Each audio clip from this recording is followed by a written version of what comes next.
पश्चिम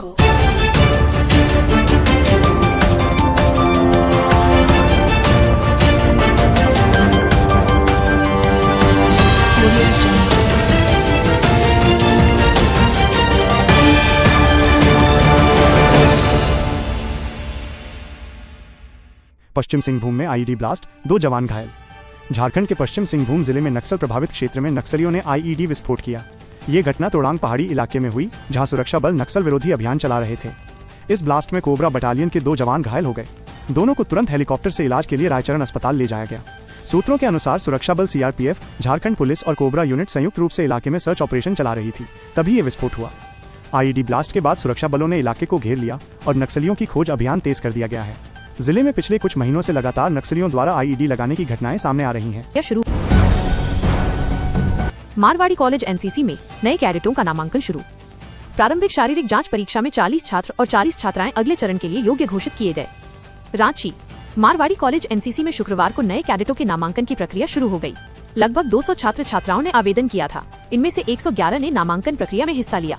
प्रारंभिक शारीरिक जांच परीक्षा में 40 छात्र और 40 छात्राएं अगले चरण के लिए योग्य घोषित किए गए। शेष अभ्यर्थियों के लिए 13 अक्टूबर को जांच परीक्षा आयोजित की जाएगी। इस चयन प्रक्रिया में 3 झारखंड बटालियन एनसीसी के सूबेदार अजय कुमार सिंह, नायब सूबेदार शमशीर हुसैन और कॉलेज के ANO lieutenant doctor Awadh Bihari Mahto उपस्थित रहे। कॉलेज के प्राचार्य डॉक्टर मनोज कुमार ने भी मौके पर पहुंचकर छात्रों का उत्साहवर्धन किया। कहा कि एनसीसी में चयन एक गौरव की बात है, यहाँ गुणवत्ता को सर्वोच्च प्राथमिकता दी जाती है। कार्यक्रम को सफल बनाने में senior under officer Garima Singh सहित वरिष्ठ कैडेटों की महत्वपूर्ण भूमिका रही। लेफ्टिनेंट डॉक्टर अवध बिहारी महतो ने सभी प्रतिभागियों को अनुशासन और एकता के साथ आगे बढ़ने का संदेश दिया। आदिवासी समाज का प्रदर्शन 24 अक्टूबर को गुमला शहर के सरनाटोली स्थित कलावती खड़िया के आवास में आदिवासी समाज की बैठक हुई। बैठक में 24 अक्टूबर को कुर्मी समाज द्वारा मांगे गए एसटी के दर्जा के विरोध में होने वाले कार्यक्रम पर चर्चा की गई।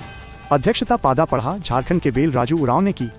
बैठक में वक्ताओं ने कहा है कि पेसा कानून व कुर्मी जाति को अनुसूचित जनजाति में शामिल नहीं करने पर विचार विमर्श किया गया है।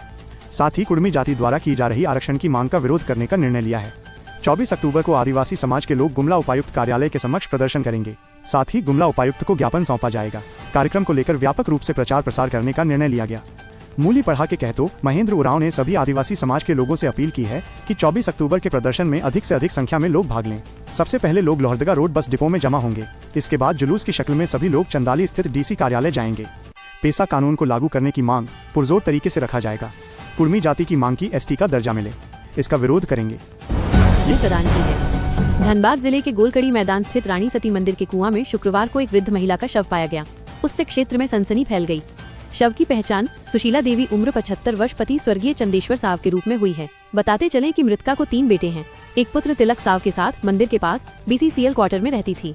रोशन साव व सुनील सावबान धौड़ा में रहते हैं। सुशीला देवी 3 बजे से ही अपने घर से गायब थी। संध्या होने पर स्वजनों ने खोजबीन शुरू की। उसके बाद सूचना मिली कि कुआं में गिरी हुई है। उसके बाद इसकी सूचना स्थानीय लोगों ने तिसरा थाना को दी। पुलिस ने घटनास्थल पहुंचकर शव को कुएं से बाहर निकलवाया और पंचनामा कर पोस्टमार्टम के लिए धनबाद भेज दिया। परिजनों ने बताया कि सुशीला देवी लंबे समय से बीमार चल रही थी। उनका मानसिक स्थिति ठीक नहीं थी। तिसरा थाना के एसआई नीतीश कुमार ने कहा कि पुलिस मामले की जांच कर रही है। ये घटना दुखद है।